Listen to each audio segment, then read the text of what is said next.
Bonjour très chers amis les poissons et soyez le bienvenu sur ma chaîne Intuition Desserine et j'espère que vous êtes bien. Allez, c'est parti. Le mot miracle est l'un des plus mal compris de notre vocabulaire. On l'imagine spectaculaire, voyant, accompagné d'effets visuels comme dans les films. Or les vrais miracles, ceux qui transforment réellement les vies, sont presque toujours discrets. Ils se glissent dans le quotidien sans faire de bruit.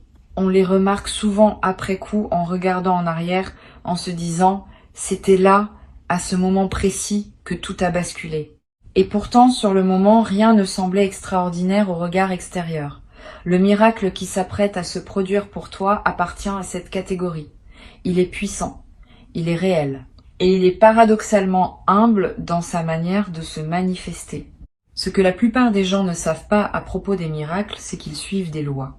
Pas les lois physiques classiques, certes, mais des lois plus profondes, qui régissent les coïncidences signifiantes, les ouvertures de chemin, les apparitions inattendues.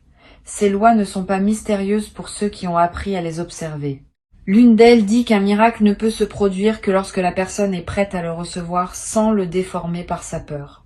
Une autre dit qu'un miracle vient toujours répondre à un besoin réel, mais rarement sous la forme exacte que la personne avait imaginée. Une troisième dit qu'un miracle, une fois reçu, doit être honoré pour être prolongé. Tu vas faire l'expérience pratique de ces lois dans les jours qui viennent. La préparation dont parle le titre n'est pas une préparation matérielle. Tu n'as pas à acheter quelque chose, à organiser quelque chose, à mettre en place une mise en scène. La préparation dont je te parle est intérieure. Elle consiste à ouvrir ton champ perceptif, à cesser de fonctionner en pilote automatique, à redevenir attentif aux petites variations de ton quotidien, parce que c'est dans ces petites variations que les miracles aiment se loger. Une personne qui croise ton regard plus longtemps que d'habitude. Un message qui semble t'être destiné personnellement, un objet qui apparaît au moment précis où tu en avais besoin. Toutes ces choses normalement passées inaperçues, sont les véhicules potentiels du miracle qui se prépare. Imagine pour un instant que tu aies vécu, sans le savoir, dans une pièce dont les fenêtres étaient légèrement embuées. Tu voyais à travers mais avec un voile. Tu pensais que c'était la vue normale. Tu savais pas qu'on pouvait voir plus net. Et puis un jour, sans que tu fasses rien de particulier, la buée commence à se dissiper. Pas brutalement, progressivement. Et tu commences à distinguer des détails que tu n'avais jamais perçus. Des couleurs plus vives, des reliefs plus précis, des présences que tu n'avais pas remarquées. Le miracle qui s'approche de toi ressemble à cette dissipation de la buée. Il révèle ce qui était déjà là, mais que tu ne pouvais pas voir tant que ta perception n'était pas devenue plus fine. Sur Intuition des sirènes, je veux te parler du sujet précis sur lequel ce miracle va porter. Parce que les miracles ne se produisent jamais au hasard. Ils visent toujours un point spécifique de ta vie. Un point où tu avais cessé d'espérer, un point que tu avais classé comme définitivement bloqué, un point sur lequel tu n'osais même plus demander quoi que ce soit, parce que la déception passée t'avait appris à ne plus formuler de désir précis. C'est exactement sur ce point que le miracle va opérer. La vie a une intelligence particulière.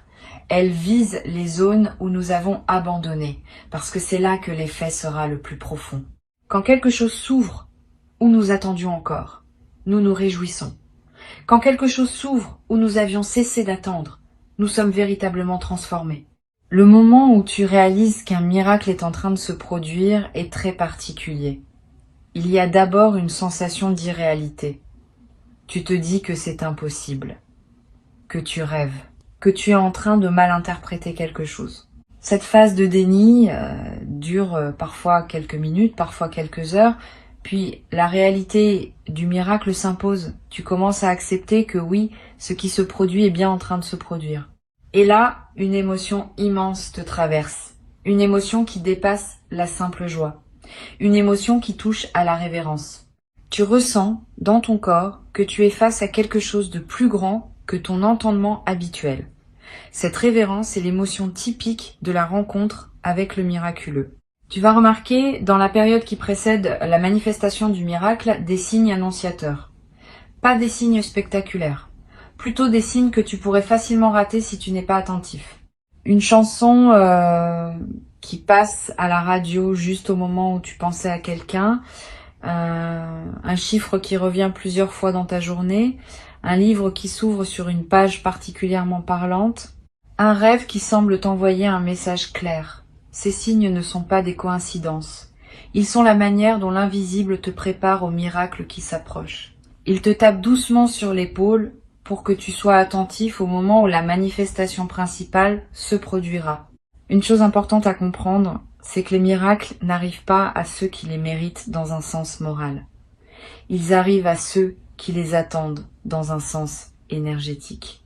Cette différence est cruciale. Tu peux être une excellente personne, gentille, généreuse, intègre, et ne jamais vivre de miracles si ton champ énergétique est fermé à leurs possibilités. À l'inverse, tu peux être une personne ordinaire, avec ses qualités et ses défauts, et vivre des miracles régulièrement si ton champ énergétique reste ouvert. Le mérite moral et la réception des miracles sont deux choses distinctes. Toi, tu as ouvert ton champ, pas par calcul, par évolution naturelle. Et c'est cette ouverture qui rend possible ce qui s'approche. Le miracle qui se prépare a une signature particulière. Il va se présenter avec un caractère évident d'impossibilité. C'est à dire que la situation à laquelle il va répondre était considérée par toi et probablement par ton entourage comme une situation sans issue. Le caractère miraculeux vient justement de ce contraste entre l'impossibilité apparente et la résolution effective. Si la situation avait paru résolvable par les voies normales, on parlerait de chance ou de hasard. Quand la situation paraît bloquée et qu'elle se débloque par un canal inattendu, on parle de miracle. Cette signature d'impossibilité résolue est ce qui te confirmera, sans aucun doute, que tu es bien face à ce que tu avais espéré sans plus oser le formuler. Ici, sur Intuition des Sirènes, je tiens à préciser quelque chose qui est rarement dit. Les miracles aiment l'humilité, pas l'humilité fausse qui consiste à se rabaisser. L'humilité authentique qui consiste à reconnaître qu'on n'est pas seul aux commandes de sa vie. Les personnes qui croient tout contrôler par leur seule volonté ferment souvent la porte aux miracles, parce que les miracles, par définition, viennent d'ailleurs que de notre volonté personnelle. En reconnaissant que tu n'es pas le seul artisan de ton existence, tu ouvres l'espace pour que d'autres forces puissent collaborer à ton parcours. Cette posture d'humilité ouverte est l'une des conditions favorables à la manifestation du miraculeux. Tu as cette humilité. Sinon, tu n'écouterais pas ces mots. Tu serais dans une posture de toute puissance qui n'a pas besoin d'écouter une voix qui parle de l'invisible. Le simple fait que tu sois ici, attentif à l'écoute, est la preuve que ton champ est ouvert. Tu ne penses pas tout savoir. Tu ne penses pas tout maîtriser. Tu acceptes qu'il puisse y avoir des dimensions à ta vie qui dépassent ta compréhension immédiate. Cette acceptation est un acte sacré et c'est cet acte sacré qui te place dans la disposition juste pour recevoir ce qui s'apprête à se manifester. Je vais te parler des 3 jours qui suivent généralement un miracle. Cette période est particulière. Elle s'appelle la période d'intégration. Pendant ces 3 jours, le système intérieur a besoin de temps pour assimiler ce qui s'est produit. Tu peux te sentir un peu désorienté. Tu peux pleurer pour aucune raison apparente. Tu peux avoir des pensées étranges, presque mystiques qui te traversent. Tout cela est normal. Ne t'inquiète pas si ces phénomènes se présentent. Ils sont le signe que ton intérieur fait sérieusement le travail d'intégration. Donne-toi de la douceur. Bois beaucoup d'eau. Marche. Dors bien. Évite les engagements lourds si tu peux. Cette période de 3 jours est un temps sacré qui mérite d'être respecté. Pendant cette période, tu vas avoir des intuitions très claires sur la suite de ta vie. Des choses te viendront avec une certitude étonnante. Note-les. Elles ne sont pas des fantaisies. Elles sont des aperçus de ce qui se déploie maintenant que le miracle a ouvert un nouveau chemin. Beaucoup de personnes ratent cette opportunité parce qu'elles laissent passer ces intuitions sans les retenir. Toi, tu peux les capter. Un carnet à portée de main, des notes vocales sur ton téléphone, peu importe la méthode. L'essentiel est de garder trace de ce qui te traverse pendant cette fenêtre particulière où la communication entre toi et ce qui te dépasse devient plus directe. Tu vas découvrir une chose précieuse. Les miracles ne sont jamais des points d'arrivée, ce sont des points de départ. Ils ouvrent une nouvelle phase, plutôt que de résoudre définitivement quelque chose. Cette compréhension change beaucoup la manière dont on accueille un miracle. Si tu le vois comme une fin, tu risques d'être déçu quand la vie continue avec ses propres défis. Si tu le vois comme un début, tu profites pleinement de la nouvelle énergie qu'il libère pour avancer dans une direction nouvelle. Le miracle qui s'approche est un commencement. Il marque l'ouverture d'un chapitre où ce qui était bloqué devient circulant, où ce qui était impossible devient simplement complexe, où ce qui semblait fermé révèle des passages. Cette nouvelle phase qui s'ouvre va te demander des choses différentes de ce que la phase précédente te demandait. Tu vas peut-être avoir à apprendre des compétences que tu n'avais pas, à développer des qualités qui n'étaient pas mobilisées, à adopter des postures que tu ne connaissais pas. C'est l'une des dynamiques typiques après un miracle. La situation change si fortement que tu dois t'adapter. Et cette adaptation est elle-même une croissance. Considère cela comme une bonne nouvelle. Tu n'es pas seulement bénéficiaire d'un événement positif. Tu deviens, à travers la traversée de cet événement, une version plus large de toi-même. Sur la chaîne, j'ai souvent constaté que les personnes qui vivent un miracle subissent ensuite une certaine pression sociale. L'entourage peut avoir du mal à accepter cette transformation soudaine. Certains vont minimiser en disant que tu as eu de la chance, d'autres vont chercher des explications rationnelles à tout prix, d'autres vont devenir distants parce que ce qui t'arrive remet en question leur propre vision du monde. Sois préparé à ces réactions. Elles ne disent rien de toi. Elles disent quelque chose de la difficulté qu'ont certaines personnes à accepter que le miraculeux puisse exister. Continue ton chemin sans te justifier. Tu n'as pas à convaincre quiconque de la réalité de ton expérience. Tu sais ce que tu as vécu. Cela suffit. À l'inverse, certaines personnes seront profondément touchées par ce qui t'arrive et viendront vers toi pour comprendre. Sois généreux avec elles. Ton expérience peut leur ouvrir une porte qu'elles n'osaient plus pousser. Tu n'es pas obligé de tout raconter en détail. Mais tu peux confirmer que oui, des choses inespérées peuvent encore arriver dans une vie humaine. Cette confirmation, venant de quelqu'un qu'elles connaissent, leur fera plus d'effet que tous les enseignements théoriques. Tu deviendras, sans le chercher, un témoin du possible. Et ce rôle de témoin est l'une des manières les plus discrètes, mais les plus puissantes de servir ce qui te dépasse. Tu te demandes être quelle forme exacte va prendre le miracle qui s'approche. Je ne vais pas te donner une description précise, parce que cela limiterait ta capacité à le reconnaître. Le miracle peut prendre de nombreuses formes. Une rencontre qui débloque une situation, une opportunité professionnelle qui surgit alors que tu cherchais ailleurs, une réconciliation que tu pensais impossible, une guérison qui surprend tout le monde, à commencer par toi, une décision prise par une personne dont la décision était cruciale pour ton chemin, une découverte personnelle qui change ta perception. Reste ouvert à toutes ces possibilités. Le miracle saura se présenter sous la forme qui aura le plus de sens pour ton parcours actuel. Une chose importante, les miracles sont presque toujours précédés d'une intensification des défis. Si tu as senti récemment que les choses devenaient plus difficiles dans la zone précise où tu attends une amélioration, ne désespère pas. Cette intensification fait partie du processus. C'est comme la marée qui se retire avant de revenir avec force. Le retrait n'est pas un abandon, c'est l'élan préparatoire. Si tu reconnais cette intensification dans ta vie en ce moment, prends-la comme un signe positif. Le miracle qui s'approche est en train de prendre son élan. Ce qui semble se durcir maintenant va céder bientôt parce que la pression accumulée va trouver son ouverture. Pendant que tu attends la manifestation principale, prends soin de la qualité de ta présence quotidienne. Les miracles aiment se manifester dans les vies pleinement habitées.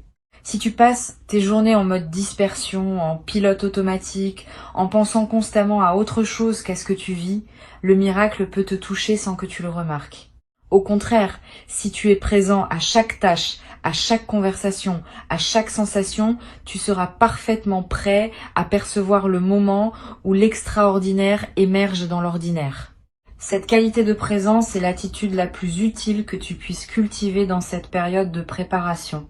Tu peux pratiquer une forme simple de présence. 3 fois par jour. Arrête-toi quelques secondes. Regarde autour de toi. Écoute les sons. Sens les sensations dans ton corps. Respire profondément. Cette micro-pause n'est rien d'extraordinaire en apparence. Mais répétée plusieurs fois par jour, elle entraîne ton système intérieur à rester ouvert et perceptif.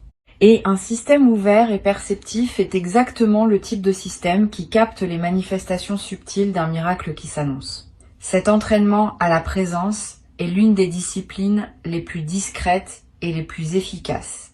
Je veux te parler aussi de l'importance de prendre soin de ton sommeil pendant cette période.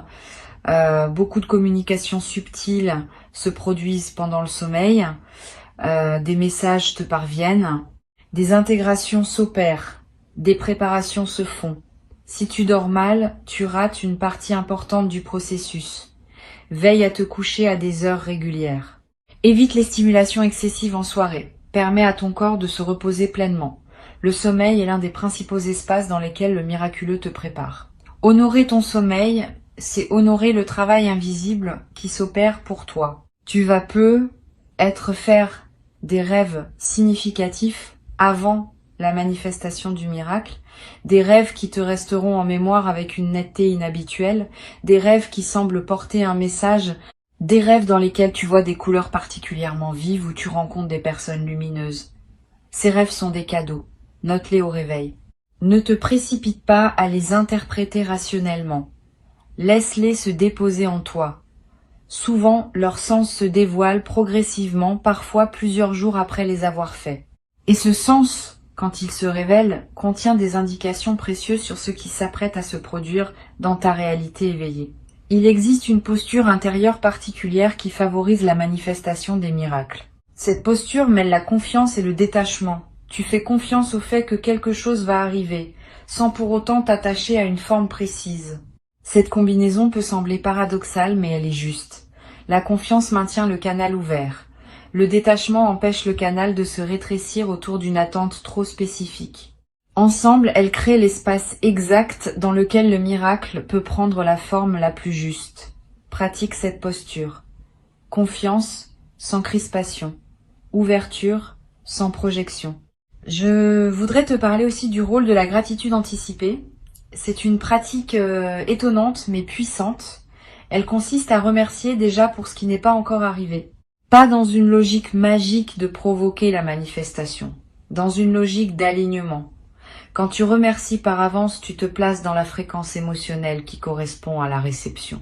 Et cette fréquence prépare ton système à accueillir ce qui vient. Tu peux dire intérieurement « merci pour ce qui est en chemin », sans être plus précis. Cette simple phrase, répétée avec sincérité, ajuste ta fréquence et facilite la rencontre entre toi et ce qui s'approche. Un autre point essentiel concerne ton rapport à ton propre désir. Beaucoup de personnes ont peur de désirer trop par crainte d'être déçues. Cette peur, quoique compréhensible, peut paradoxalement bloquer ce que tu désires. Le miracle qui s'approche n'est pas freiné par l'ampleur de ton désir. Il est freiné par la peur de désirer. Ose désirer. Pas dans le sens d'une convoitise insatiable, dans le sens d'un appel sincère vers ce qui te ferait du bien. Cet appel est entendu, et il appelle, à son tour, la réponse correspondante. Tu n'as pas à diminuer ton désir pour mériter ce qui vient. Tu as à l'assumer pleinement. Sur Intuition des sirènes, j'aime rappeler une chose fondamentale. Les miracles ne sont pas distribués avec parcimonie, comme si la quantité disponible était limitée. L'univers ne fonctionne pas selon une logique de pénurie. Il y a suffisamment de miraculeux pour tous ceux qui sont prêts à le recevoir. Le fait qu'un miracle arrive à quelqu'un d'autre ne diminue en rien la possibilité qu'un miracle arrive aussi à toi. Au contraire, chaque miracle reçu et honoré dans le monde augmente la fréquence collective qui rend les miracles plus accessibles à tous. Tu fais partie de ce mouvement global d'ouverture au miraculeux. Et ton propre miracle contribuera, à son tour, à élever la possibilité pour d'autres. Tu vas, après avoir vécu ce qui s'apprête à se produire, devenir une personne légèrement différente. Pas dans tes valeurs essentielles. Celles-là restent. mais dans ta confiance en la vie. Tu sauras, dans tes os, que les choses inespérées peuvent arriver, et cette connaissance corporelle vaut 1000 livres lus sur le sujet. Elle te rendra plus tranquille face aux défis futurs, parce que tu auras la preuve vécue que les situations peuvent se débloquer même quand tout semble dire le contraire. Cette tranquillité confiante est l'un des effets les plus durables d'un miracle reçu et intégré. Tu deviendras être, à ton tour, un facilitateur de miracles pour d'autres, sans avoir à le décider explicitement. Simplement parce que ta nouvelle fréquence rayonne autour de toi et qu'elle inspire les autres à oser à leur tour. Tu donneras des exemples de ta propre vie qui ouvriront des portes dans la conscience de ceux qui t'écoutent. Tu seras présent au moment où une personne traverse un découragement, et ta simple présence, sans grand discours, lui rappellera que l'inattendu reste possible. Ce rôle de facilitateur s'installera naturellement, comme une conséquence de ce que tu auras vécu, et il enrichira ta vie d'une dimension de service à laquelle tu n'avais pas pensé. Maintenant, je veux que tu retiennes une chose simple pour conclure cette préparation. Le miracle qui s'approche n'est pas un événement isolé, il est une porte. Une fois passée, cette porte ouvre sur un paysage différent de celui dans lequel tu as vécu jusqu'ici. Tu n'as pas à comprendre tout de suite ce paysage. Tu as juste à passer la porte quand elle se présentera. Et passer la porte signifie reconnaître ce qui se produit, l'accueillir avec gratitude, ne pas chercher à le rétrécir pour le rendre conforme à tes anciennes attentes.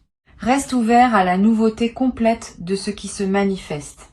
C'est ainsi que les miracles prolongent leurs effets bien au-delà du moment initial.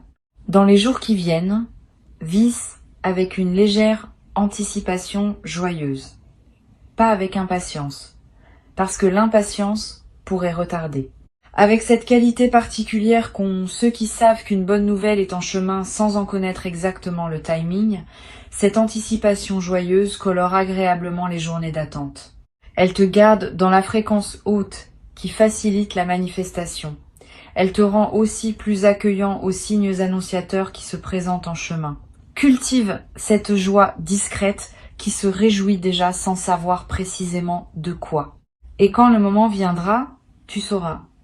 Tu ressentiras cette signature particulière qui caractérise le miraculeux. Tu auras cette sensation distincte d'être face à quelque chose qui te dépasse, mais qui te concerne intimement. Avant que je ne te quitte, je veux te transmettre encore plusieurs perspectives qui vont enrichir ta préparation à ce qui s'approche.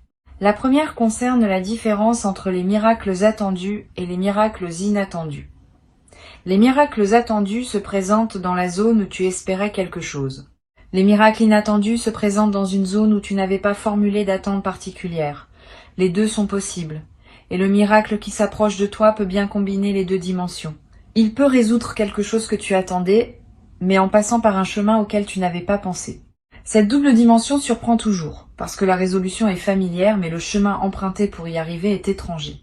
Sois préparé à cette double surprise, elle est la signature des miracles complets. Une deuxième perspective importante concerne la manière dont tu vas raconter cette expérience à toi-même dans les semaines qui suivent. Le récit que tu en feras va déterminer en partie l'impact durable du miracle. Si tu te le racontes comme une chance ponctuelle qui ne se reproduira plus, tu fermes la porte à la suite. Si tu te le racontes comme la confirmation que la vie peut surprendre dans le bon sens, tu maintiens l'ouverture. La narration que tu choisis n'est pas anodine. Elle programme ton inconscient à anticiper soit le retour à la grisaille, soit l'élargissement de la fréquence positive. Choisis la narration qui sert ton avenir. Tu en as le pouvoir entier. Tu vas peut-être ressentir dans la période qui suit le miracle une forme de responsabilité nouvelle. Quand on reçoit quelque chose qu'on n'aurait pas pu provoquer par soi-même, on se sent souvent appelé à honorer ce don d'une manière particulière. Cette responsabilité n'est pas une obligation morale extérieure, c'est un appel intérieur. Tu vas avoir envie de faire quelque chose de bien avec ce qui t'a été donné, de le partager, de le transmettre, de ne pas le garder pour toi seul. Cette envie est saine, et elle correspond à une loi profonde du miraculeux. Ce qu'on reçoit comme un cadeau gratuit appelle naturellement à être donné à son tour, sous une forme ou une autre, à ceux qui croisent notre chemin. Je veux te parler aussi du rôle des prières silencieuses dans la préparation des miracles. Tu as peut-être, à certains moments difficiles de ta vie, formulé des prières que tu as ensuite oubliées. Ces prières ne sont pas perdues, elles sont enregistrées dans ce que je pourrais appeler la mémoire universelle. Et elles continuent leur chemin invisible jusqu'à ce que les conditions soient réunies pour qu'une réponse puisse se manifester. Ne sois donc pas étonné si le miracle qui s'approche correspond à quelque chose que tu avais demandé il y a longtemps et que tu avais cessé d'attendre. Cette correspondance différée est l'un des phénomènes les plus émouvants des manifestations miraculeuses. Elle te rappelle que rien de ce que tu as sincèrement formulé n'est perdu et que la vie a une mémoire dont nous sous-estimons la fidélité. Tu vas peut-être faire une expérience particulière au moment où le miracle se manifestera pleinement. Une sensation de continuité avec quelque chose de plus grand, comme si, pendant quelques instants, tu cessais d'être seul dans ton corps et participais à un mouvement plus vaste. Cette expérience peut être très brève, parfois quelques secondes seulement, mais elle laisse une marque durable. Tu garderas le souvenir d'avoir touché quelque chose qui te dépassait sans pour autant te submerger. Cette mémoire deviendra une ressource précieuse. Dans les périodes plus ordinaires de ta vie, tu pourras te souvenir de ce moment et retrouver par cette simple mémoire une connexion à la dimension plus vaste que tu auras expérimentée directement. Une chose importante que je veux te transmettre concerne ta posture corporelle pendant la période d'attente. Le corps, sans qu'on le sache toujours, participe à la création des conditions favorables à la manifestation. Une posture fermée, recroquevillée, basse signale au système intérieur que tu es en mode protection. Une posture ouverte, droite, légère signale que tu es en mode réception. Sans devenir rigide ou artificiel, observe simplement ta posture habituelle. Quand tu y penses, ouvre légèrement la cage thoracique, détends les épaules, lève très légèrement le regard.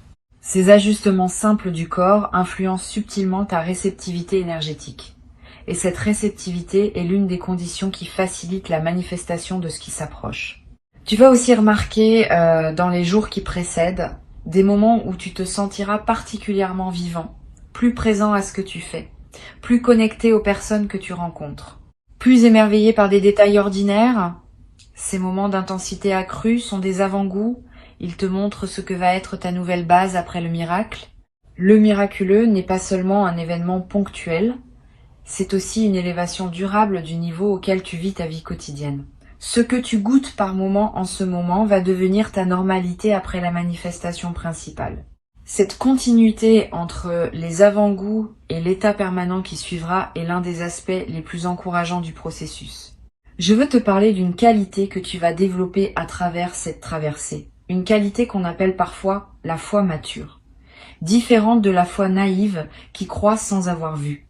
Différente aussi du scepticisme qui refuse de croire sans preuve. La foi mature, c'est celle qui croit après avoir vu et qui maintient cette croyance même dans les moments où la preuve directe n'est plus disponible. Tu vas accéder à cette foi mature à travers ce que tu t'apprêtes à vivre, et cette foi te servira longtemps après que l'événement initial soit devenu un souvenir. Elle deviendra une ressource intérieure permanente, un socle sur lequel tu pourras t'appuyer dans toutes les situations futures. Tu vas découvrir aussi qu'après un miracle, ton rapport au temps se modifie subtilement. Les expériences avant et après ne se mesurent plus de la même façon. Ce qu'on appelait la durée ordinaire ne fonctionne plus tout à fait pareil.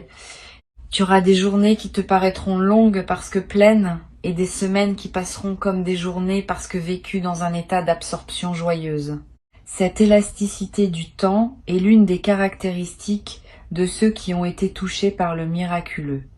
Le temps cesse d'être un sablier qui se vide et devient un espace où l'expérience prend toute sa densité. Une dernière chose à te transmettre concerne la simplicité fondamentale du processus. Tu n'as pas besoin de techniques complexes pour favoriser la manifestation de ce qui s'approche. Tu as juste besoin d'être disponible. Disponible dans ton attention, disponible dans ton émotion, disponible dans ton corps. Cette disponibilité simple est plus efficace que n'importe quelle pratique élaborée. Les miracles aiment la simplicité. Ils se méfient des dispositifs trop construits. Reste donc dans la simplicité de ta présence quotidienne et fais confiance au fait que cette simplicité est exactement ce qui crée les conditions optimales de la rencontre avec le miraculeux. Tu peux aussi, si cela te parle, choisir de poser un acte symbolique chaque jour pour marquer ton ouverture. Allumer une bougie, déposer une fleur près d'une fenêtre, écrire une phrase d'intention sur un petit papier. Ces gestes simples ne provoquent pas le miracle directement, mais ils maintiennent en toi une certaine qualité de cérémonie qui honore ce qui s'approche. Ils te rappellent quotidiennement que tu es dans une période particulière, et cette mémoire active te garde dans la fréquence appropriée. Choisis le geste qui te parle, sans surcharge. La régularité compte plus que l'élaboration. Un geste simple répété chaque jour vaut mieux qu'un rituel complexe fait une seule fois. Et tu sauras, dans cet instant, que tout ce que tu as traversé jusqu'à maintenant trouvait son sens dans ce moment précis. Pas que ta vie n'ait été qu'une attente, mais que cette vie, dans toutes ses dimensions passées, t'avait préparé à pouvoir reconnaître et accueillir ce qui se présente maintenant. La reconnaissance sera la clé. Et la reconnaissance, tu l'auras. Reste prêt. Le miracle t'attend, et il a déjà commencé son approche silencieuse, lente et précise vers toi.